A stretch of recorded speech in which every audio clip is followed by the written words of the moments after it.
अस्सलाम वालेकुम, मैं हूं अदील राज। आप देख रहे हैं मेरे यूट्यूब चैनल। नाज़रीन, बात करूंगा अभी, बड़ी खबर दूंगा आपको कि इमरान खान की रिहाई अब ज्यादा दूर नहीं रही। चंद माह की बात है, इमरान खान साहब जो है वो रिहा कर दिए जाएंगे, रिहा हो जाएंगे।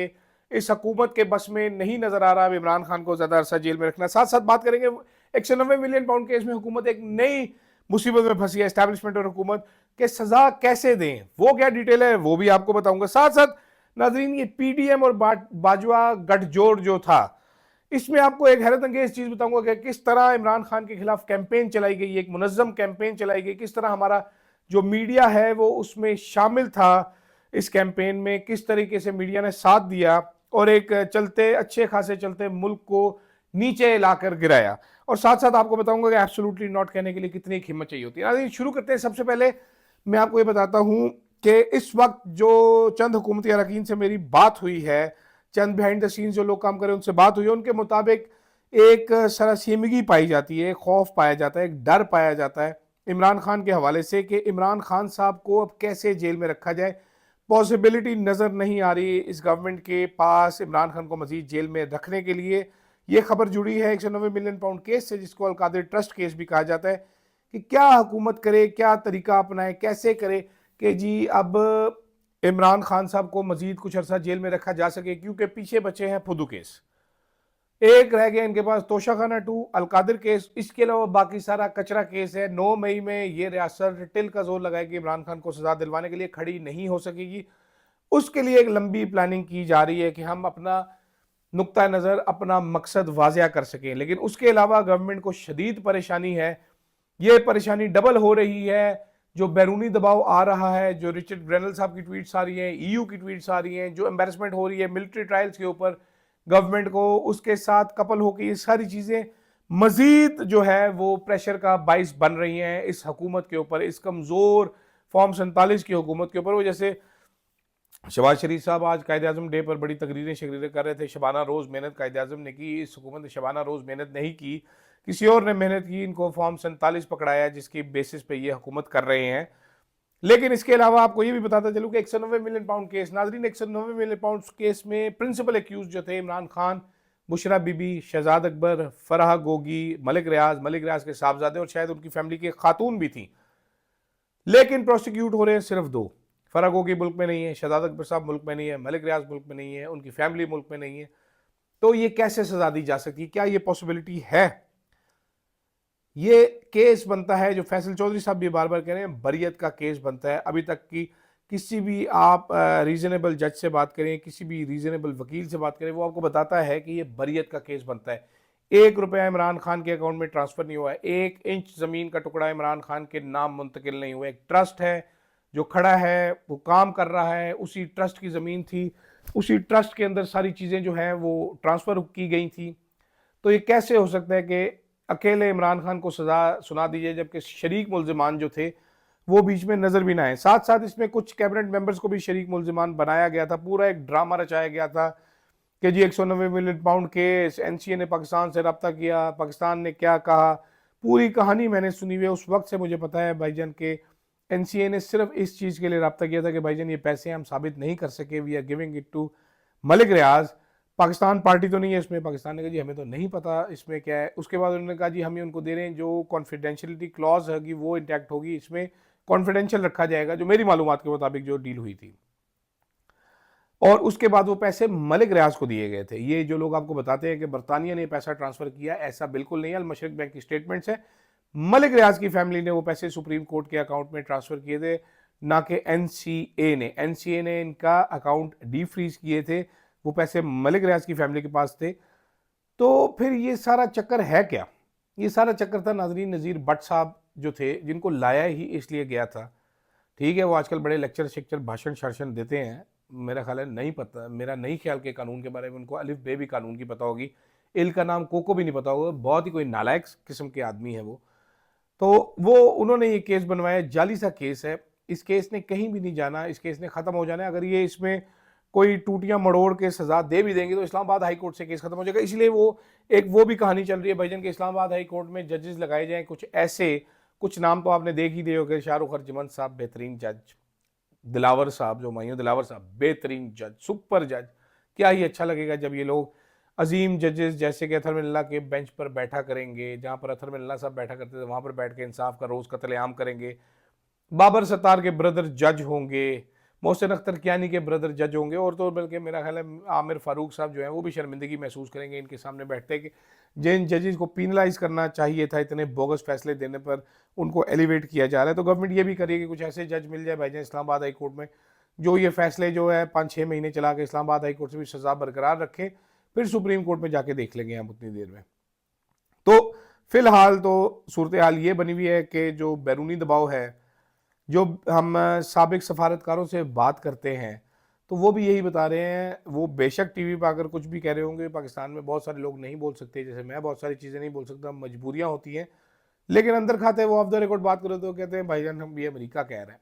ठीक है, अमेरिका का एक सर्विंग अभी कैबिनेट मेंबर जो है ट्रंप का, वो कह रहा है हम आगे पीछे सबके लाइके जोड़ दे, जो मर्जी कर दें, लेकिन इट वोंट बी ईजी। शायद इसीलिए आपने देखा होगा कि तलत हुसैन साहब बड़े जहरीले किस्म के गुस्सेनाक ट्वीट कर रहे थे।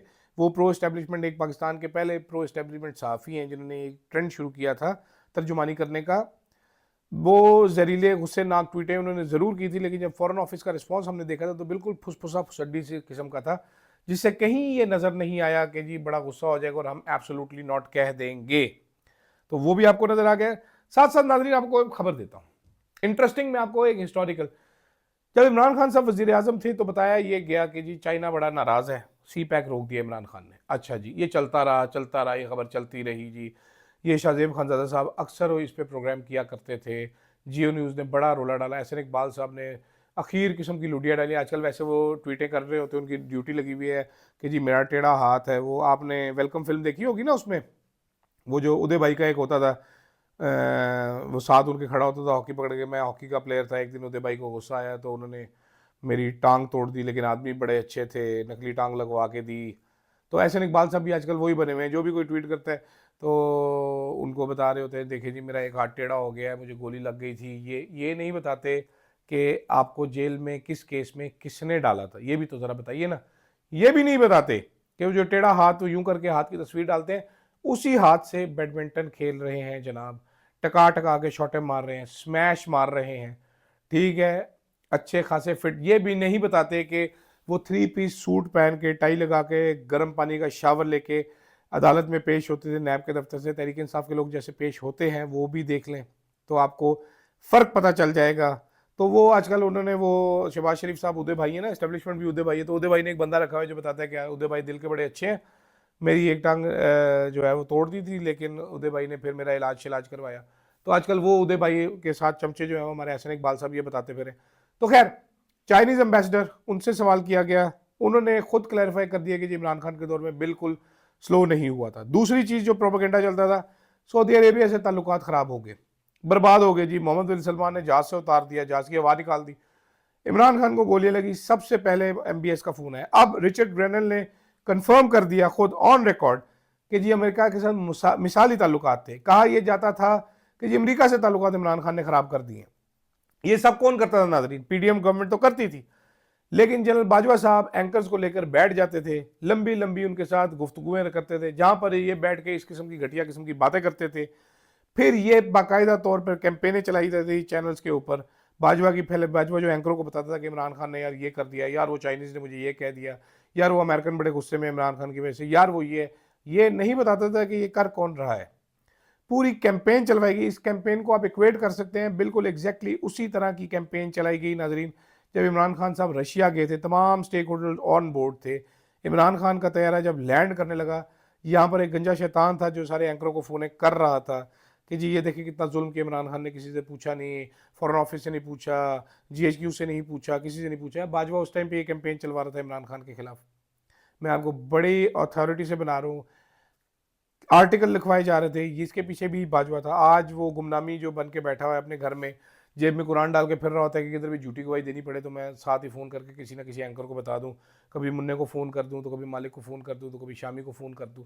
सिर्फ यही काम करता है, इसके अलावा कुछ भी नहीं करता बाजवा गुमनामी। बड़ा ऑथेंटिसिटी के साथ मैं आपको बता रहा हूँ। सारी की सारी कैंपेन, ऑल दिस पेटी कैंपेन जो हम सुनते थे, अब रिचर्ड ग्रेनल उस वक्त भी ट्रंप इंतजामिया था, उस वक्त भी था ये ट्रंप इंतजामिया में, सफारतकार था उस टाइम पे भी ये, उनका अभी भी ये इंतजामिया में है। उनका सफारतकार खुद आके कह रहा है मिसाली ताल्लुकात है। यहाँ पर हमें बताया जाता था सोने की कुकड़ी को ज़िबा करने लगे थे, अंडा देने वाली को, वो ख्वाजा वेंटिलेटर आके वो आंखें फटी हुई, जी ये देखें हमें तो वेंटिलेटर अमेरिका का के इसने ताल्लुकात बर्बाद किया। अब अमेरिकन एस्टेब्लिशमेंट से, अमेरिकन कैबिनेट से, अमेरिकन वाइट हाउस से आपको गवाहियाँ आ रही है कि इमरान खान के साथ मिसाली ताल्लुकात थे। इसके साथ साथ नाजरीन, एक नून लीगी सहाफ़ी हैं, नवाज शरीफ के लिए रोया भी करती थी, उनके साथ जहाज़ में बैठ के बरतानिया से वापस आई, बड़े बड़े इंटरव्यू किए उन्होंने, आंखों में आंसू उनके सब ने देखे, कितना वो दुखी हुई नवाज शरीफ की गिरफ्तारी पर। उन्होंने मशवरा दिया एक कि जी हुकूमत पाकिस्तान जो है, नून लीग जो है, एब्सोल्युटली नॉट कह के अवामी बयानिया अपने हक में बना ले। तो हंसी भी आती है, ये तो चाहते हैं, जारी बात है कि अवामी बयानिया किसी तरीके से बन जाए, इनको भी पॉपुलैरिटी मिले, ये लोग खुद भी जो है वो अब क्या उसको कहते हैं ओपिनियन मेकर बन जाए, लोग इनको सरकारी आजने मत बुलाएं।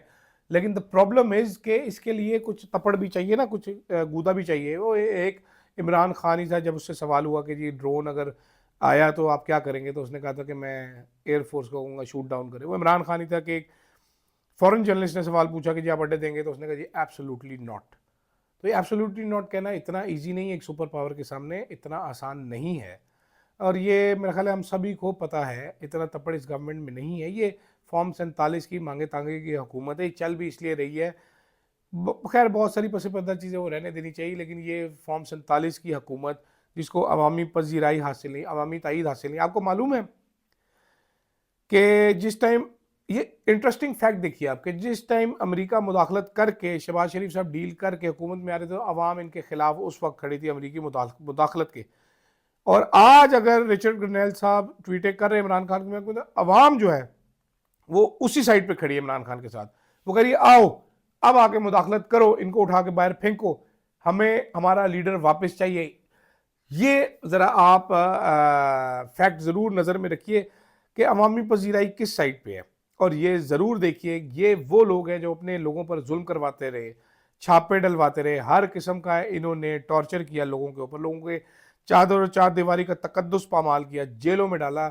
इस वक्त हज़ारों की तादाद में सियासी कैदी जेलों में हैं, जितने इस पीडीएम गवर्नमेंट ने राइट टू प्रोटेस्ट छीना, राइट टू फ्री स्पीच छीना।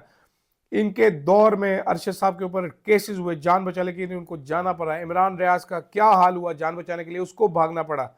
बाकी सहाफ़ियों का क्या हाल हुआ, नौकरियां कितने सहाफ़ियों की गई, मेरी नौकरी कितनी दफ़ा गई, कितना अरसा बेरोजगार रहना पड़ा। इन लोगों ने क्या क्या जुल्म नहीं किया। आज ये किस मुंह से एब्सोल्युटली नॉट कहेंगे, एब्सोल्युटली चपेट भी नहीं कोई इनको मुंह पे मारेगा। ये इतनी फाशिस्ट किस्म की गवर्नमेंट है, और ना अहली अपनी हर ना अहली ये इस्टेब्लिशमेंट पर डाल रहे हैं। और अब तो आपको कोई इस्टेब्लिशमेंट से मुंसलिक जो उनके माउथ पीस साफ़ी हैं, जल्द ही वो कहते हुए नजर आएंगे कि ये हुकूमत की नाअहली हुकूमत अपना सारा बोझ इस्टेब्लिशमेंट पर डाल रही हो। इस्टेब्लिशमेंट से अब ये गंदगी का टोकरा जो उठा रखा था वो नहीं उठाया जा रहा, गंदगी सारी उनके चेहरे पर आ चुकी है, बहुत सारी मजीद आ रही है। तो देखते जाइए, आने वाले चंद दिनों में बड़ा मज़ा आने वाला है। नया साल शुरू होगा, उसके बाद देखिए आप क्या होता है, क्या क्या कुछ सामने आता है इस हुकूमत के, और मजीद पसीने कैसे निकलते हैं। इमरान खान ने सिर्फ एक काम करना है, इमरान खान ने सिर्फ खड़े रहना। वो हामिद रजा साहब ने बड़ा खूबसूरत जवाब दिया था। काशिफ अब्बासी साहब ने कहा था कि सर इमरान खान बाहर आ गया तो इस निज़ाम के लिए बड़ी गड़बड़ हो जाएगी। तो हामिद रजा साहब ने जवाब दिया कि इमरान खान अगर कुछ अर्सा मजीद अंदर रह गया तो इस निज़ाम के लिए बहुत ही बड़ी गड़बड़ हो जाएगी। तो इमरान खान ने कुछ नहीं करना है, इमरान खान ने सिर्फ खड़े रहना है, अपनी जगह पर खड़े रहना है, अपनी पार्टी को कहना है तुम भी खड़े रहो, वो डरपोक मत बने। तो बहुत सारी चीज़ें आपको इधर उधर धड़ाम अपने वजन से गिरती हुई नज़र आएंगी, और वो भी गिरेंगे जिनका आप सोच रहे होंगे कि वो कब गिरेंगे, जल्द ही गिरेंगे। शहबाज शरीफ साहब का हाल आप देखिएगा, इनकी कमर में कैसे दर्द होता है और कितनी जल्दी दर्द होता है। मरीम नवाज़ के गले में देखिएगा कितनी तकलीफ होती है। कल आपको सुबह ये भी बताऊंगा कि पंजाब गवर्नमेंट किस तरह हुसैन नवाज साहब के बेटे की शादी को फैसिलिटेट कर रही है, और क्या सरकारी गाड़ियाँ काम पर लगी हुई हैं। फिलहाल के लिए इतना ही नाजरीन, इजाज़त दीजिएगा, अल्लाह हाफिज़।